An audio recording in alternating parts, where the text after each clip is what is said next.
اس نے سوچا کہ سامان سے لدے ہوئے اس اونٹ کو میں اس پیڑ سے باندھ دوں اور تھوڑی دیر میں آرام کرنے کے لیے اس درخت کے سائے میں لیٹ جاؤں.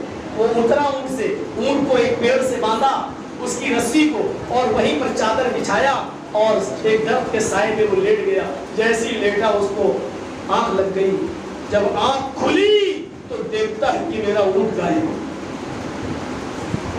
کیا دیکھتا ہے کہ میرا اونٹ غائب. کتنا پریشان ہوگا، پورے گھر کا ساز و سامان اس اونٹ پر ہو اور اونٹ ہی غائب، کتنا پریشان.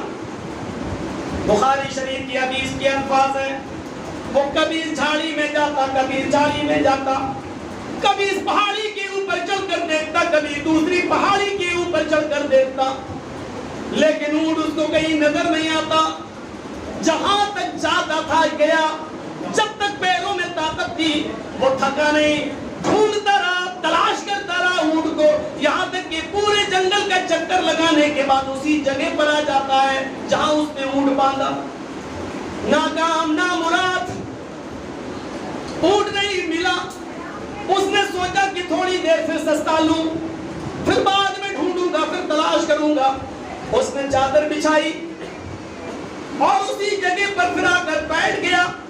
تھوڑی دیر کے لیے لیٹ گیا کہ سستا لوں، کمر سیدھی کر لوں.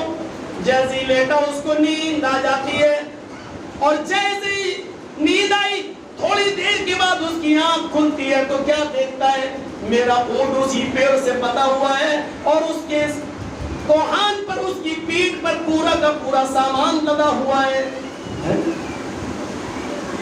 کون لے گیا تھا؟ اور اگر لے گیا تھا تو یہ اونٹ کو پھر دیکھ کیسے گیا؟ جیسے لے گیا ویسے ہی چھوڑ گیا. اونٹ بھی بندھا ہوا ہے پیڑ سے. یہ اڑتا ہے، سامان چیک کرتا ہے.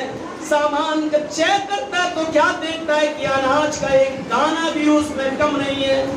جو چیزیں گھر سے لے کر نکلا تھا پورا ساز و سامان اس اونٹ کے اوپر ہے.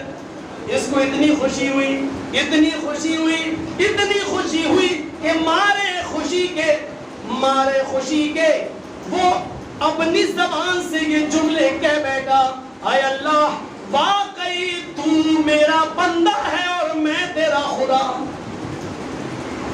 مارے خوشی کے وہ یہ جملے کہہ بیٹھا، اللہم انت عبدی وانا ربک.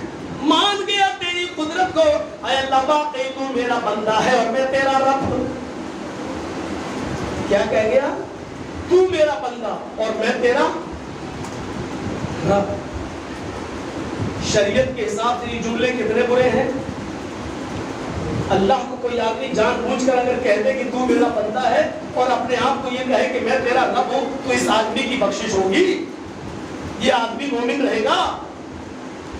غور کرو کہ زبان سے یہ جملے نکلے. بخاری کے الفاظ، اللہم انت عبدی وانا ربک. اے اللہ واقعی تو میرا بندہ ہے، وانا ربک اور میں تیرا رب ہوں. یہ الٹا جملہ کہہ دیا. لیکن اللہ کے نبی فرماتے ہیں جب اس کی زبان سے جملہ نکلا تو اللہ تعالیٰ مسکرا رہا. جبکہ یہ جملے اتنے خطرناک ہیں، اتنے خطرناک، ان جملوں کے اگر ڈینجر، خطرناکی پر اگر ہم نظر ڈالیں تو فرعون نے بھی اپنی زندگی میں اتنے برے جملے نہیں ہوئے. فرعون لوگوں سے کہتا تھا انا ربکم الاعلی، میں تمہارا رب ہوں، لیکن فرعون نے کبھی زندگی میں اپنے رب سے، اللہ سے یہ نہیں کہا کہ میں تیرا بھی رب ہوں. وہ لوگوں سے کہتا تھا انا ربکم الاعلی، میں تمہارا رب ہوں، لیکن اس نے کبھی رب سے، اللہ سے نہیں کہا کہ میں تیرا رب. اس نے تو اللہ ہی کو کہہ دیا کہ تو میرا بندہ ہے اور میں تیرا رب. غور کرو کتنے خطرناک جملے ہیں یہ، کتنے برے جملے ہیں یہ.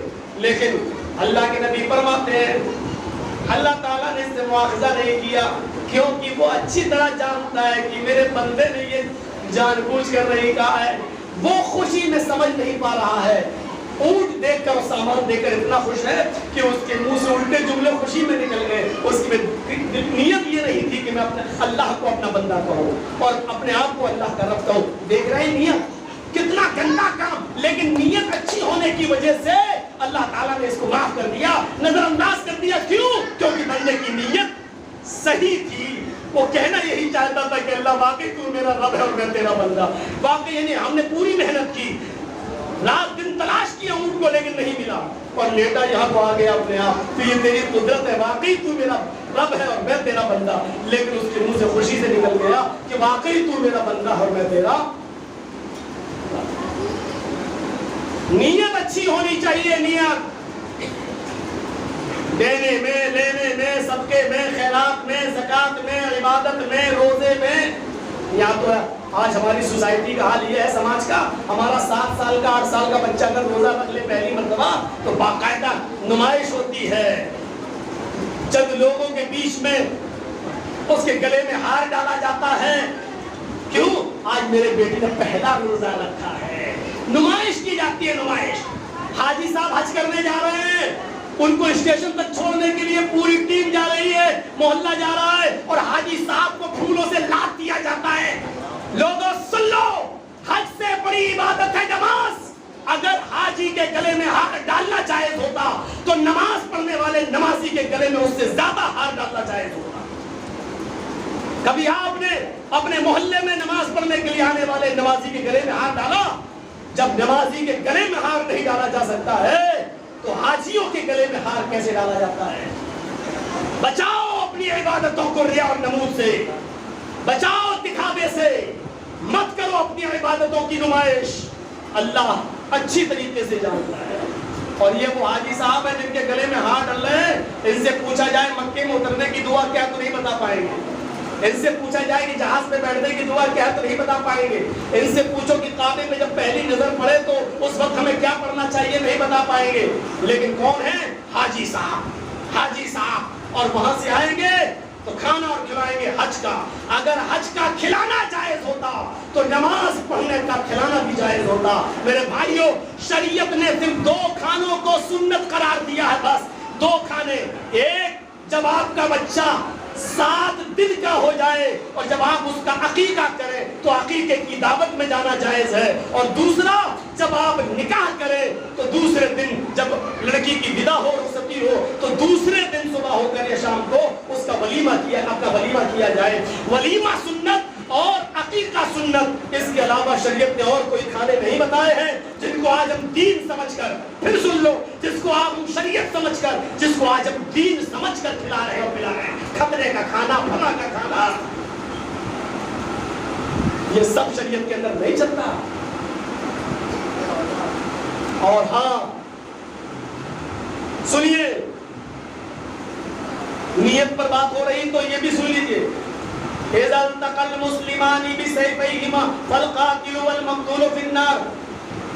بخاری مسلم شریف کتاب الجہاد کے الفاظ.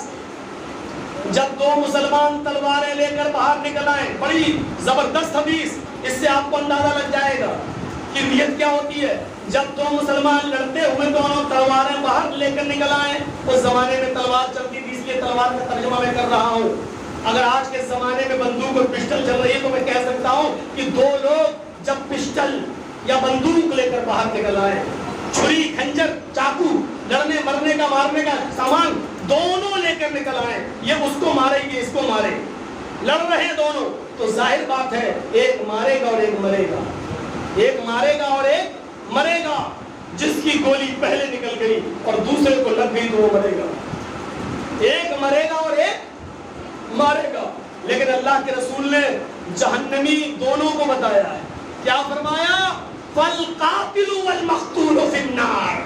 قتل کرنے والا بھی جہنم میں جائے گا اور جس کو قتل کیا گیا وہ بھی جہنم میں جائے گا. جبکہ وہ قتل ہوا ہے بیچارہ, وہ اس نے مارا نہیں ہے, قتل نہیں کیا, لیکن وہ تو خود مارا گیا, مر گیا, لیکن جہنم میں وہ بھی جائے گا. ھذا القاتل فما بال المقتول یا رسول اللہ. صحابہ نے سوال کیا, اللہ کے رسول جو مر گیا وہ بھی جہنم میں جائے گا؟ ہاں. ارے وہ تو مر گیا, اس نے مارا تھوڑی ہے, پھر وہ کیوں جہنم میں جائے گا؟ اس نے قتل تھوڑی کیا ہے, وہ تو خود مارا گیا. تو اللہ کے رسول نے اس کا جواب کیا دیا؟ قتل ہونے والا, جس کو قتل کر دیا گیا, مارا گیا, وہ اس لیے جہنم میں جائے گا. انہو کان حریصا علی قتل صاحبی, کیونکہ اس کے دل میں بھی یہ نیت تھی کہ میں اپنی تلوار سے اس کو قتل کروں. اس کے دل میں بھی یہ چاہت تھی کہ میں اپنی تلوار سے اس کو ماروں. وہ بھی یہ چاہتا تھا کہ میں اپنی بندوق سے اس کو قتل ماروں. نیت کی وجہ سے وہ جہنم میں جائے گا. میرے پیارے ساتھیوں, یہ نیت ہے، نیت. ہم اپنی نیتوں کو دیکھیں، نیتوں کو. اور اسی وجہ سے سالم ابن عبداللہ ابن عمر نے ہشام ابن عبد الملک کا نذرانہ لینے سے منع کر دیا تھا. ہشام ابن عبد الملک مکے کے اطراف کا خلیفہ تھا. ہشام ابن عبد الملک ساری باغ ڈور اس کے ہاتھ میں تھی. اور حضرت سالم ابن عبداللہ ابن عمر وہ ایک ایسا احرام پہنے ہوئے تھے جس میں کئی جوڑ لگے ہوئے تھے 12. کون؟ سالم ابن عبداللہ. کون سالم؟ اگر ہم اس کو اپنی زبان میں کہیں تو حضرت عمر فاروق کے پوتے. کون؟ حضرت عمر فاروق کے بیٹے عبداللہ اور عبداللہ کے بیٹے سالم. تو حضرت عمر کے کون ہوئے؟ پوتے. حضرت سالم ابن عبداللہ ابن عمر خانہ کعبہ کا طواف کر رہے. ان کے جسم پر پیبند لگا ہوا، جوڑ لگا ہوا احرام ہے. ہشام ابن عبد الملک کی نظر دوران طواف ان کی اوپر پڑ گئی. پوچھا لوگوں یہ آدمی کون ہے؟ لگتا بڑا غریب ہے، اس کو بیت المال سے مدد ملنی چاہیے. بتایا گیا کہ یہ سالم ابن عبداللہ ابن عمر ہے، یہ حضرت عمر فاروق کے پوتے ہیں. ہشام ابن عبد الملک کے پیروں کے نیچے سے زمین سرک گئی.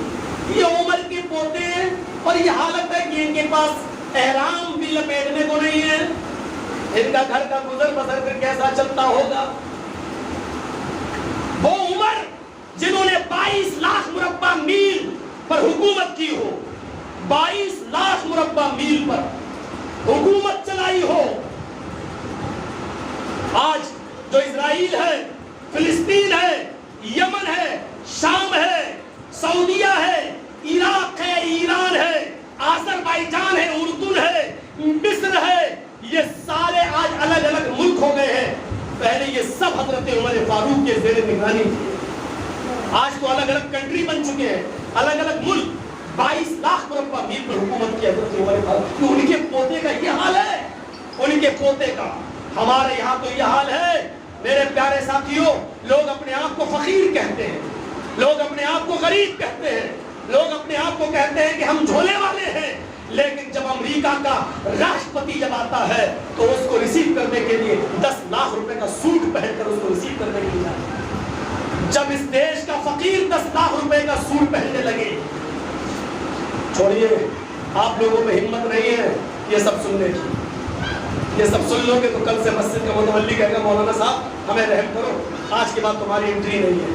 یہ سب بہار اور بنگال والوں کا ہی کلیجہ ہے، یہ سب سن لیتے ہیں. سب بہار اور بنگال والے انہی کا کلیجہ ہے، آپ کے کلیجے نہیں اتنے بڑے.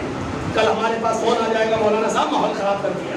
چھوڑیے میرے بھائیوں، جب اس دیش کے فقیر کا یہ حال ہو تو اندازہ لگائیے آپ حضرت عمر فاروق نے کیا چھوڑا، کیا چھوڑا. ان کے بیٹے عبداللہ کو نہیں ملا اور عبداللہ کا بیٹا سالم پھٹا ہوا احرام پہنے طواف کر رہا ہے. تو حضرت ہشام ابن عبد الملک بھی طواف کرنے لگے اور سوچنے لگے کہ اس سے ملاقات کی جائے. سالم سے ملاقات ہوتے ہوتے طواف کرتے کرتے دونوں ایک دوسرے سے ٹکرا گئے. کہنے لگے کیا تم سالم ابن عبداللہ ہو؟ انہوں نے کہا جی. آپ نے مجھے پہچانا؟ کہا مجھے پہچاننے کی کیا ضرورت ہے، اللہ کے اس گھر میں تم بھی آئے ہو، میں بھی آیا ہوں. تمہیں بھی کچھ مانگنا ہوگا اور مجھے بھی کچھ مانگنا ہی ہے. ہم بھی اللہ کے فقیر، تم بھی اللہ کے فقیر، اس سے زیادہ اور تعارف کی ضرورت نہیں ہے مجھے. پھر طواف کرنا شروع کر دیا. دوسرا چکر لگا اور سن لو مجھے معلوم ہے نماز کا ٹائم. میرے بھائیوں دوبارہ پھر ٹکراؤ ہو گیا تو کہا کہ آئے سالم ابن عبداللہ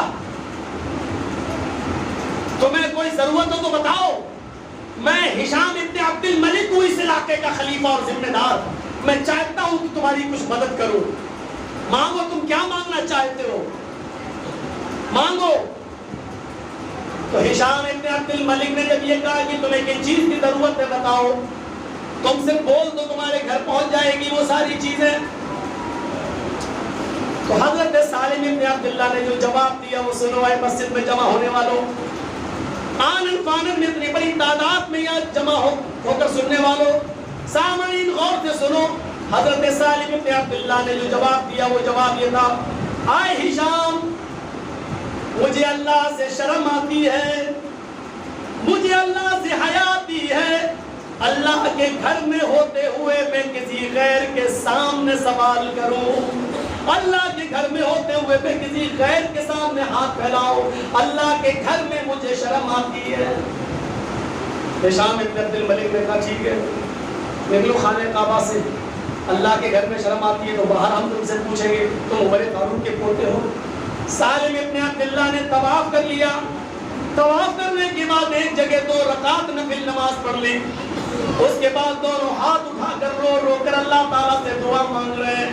سالم ابن عبداللہ کیا دعا مانگ رہے ہیں اس کو صرف سالم جانتے ہیں یا ان کا رب جانتا ہے, کسی کو نہیں معلوم. وہ خاموش ہیں اور صرف اپنی زبان سے دعا کر رہے ہیں. وہ دعا کیا تھی یہ مجھے بھی نہیں معلوم, یہ سالم جانتے ہیں اور ان کا رب جانتا ہے کہ انہوں نے کیا مانگا, اور اللہ جانتا ہے کہ سالم ان سے کیا مانگ رہا ہے. اس کے بعد صفا مروا کی سعی کی اور اس کے بعد یہ نکل گئے. جیسے یہ خانہ کعبہ سے نکلے ایک چوراہے پر پہنچے, ہشام ابن عبد الملک وہیں آ گیا اور کہنے لگا الان خرجت فی من بیت اللہ, یہ تو اللہ کا گھر نہیں ہے, آپ اللہ کے گھر سے نکل چکے ہیں, خانہ کعبہ سے آپ باہر آ گئے ہیں, اس چوراہے پر آ گئے ہیں. آپ کی حالت دیکھ کر مجھے ترس آ گیا ہے. آئے ہشام, آئے سالم, تمہارے گھر میں اناج, کپڑا, سونا چاندی, زر و جواہر, بتاؤ کس چیز کی کمی ہے, میں تمہاری بیوی تمہارے بچوں کے لیے بھیج دیتا ہوں, تم جو کہو گے کہہ دو ہم پہنچا دیتے ہیں. ہشام ابن عبد الملک نے جب یہ جملہ کہا تو فرمایا, سالم ابن عبداللہ نے, تم میری کیا مدد کر سکتے ہو, تم میری ضرورت دنیا کی پوری کرو گے یا آخرت کی؟ کہا کہ آخرت کی مدد تو کوئی پوری نہیں کر سکتا. وہاں تو اللہ کے نبی نے بھی فرما دیا ہے بیٹی عمل کر بغیر عمل کے, یہ مت سمجھ کر کہ تیرا باپ نبی ہے تجھے اللہ کے عذاب سے بچا لے گا. انی لا اغنی عنک من اللہ شیئا, میں قیامت کے دن تیرے کام نہیں آؤں گا. اے سالم, قیامت کے دن کا ذمہ دار تو انسان خود ہے, وہاں کوئی کسی کے کام, ہم آخرت کی ضرورت پوری نہیں کر سکتے. مجھے کچھ دنوں کے لیے یہ حصہ دیا گیا ہے اور میں مالک ہوں دنیا کے اس ٹکڑے کا, اس حصے کا, اور میرے اختیار میں ہے دنیاوی مدد کرنا. تو بتاؤ کیا چاہیے آپ کو, روپیہ, پیسہ, درہم, دینار, کپڑا, سونا, چاندی, جواہر. کہا ہشام تم مجھ سے دنیا مانگنے کے لیے کہہ رہے ہو, یہ دنیا تم مجھے دو گے؟ کہا آئے ہشام جانتے ہو کیا خانہ کعبہ کا طواف کرنے کے بعد میں نے کیا کیا؟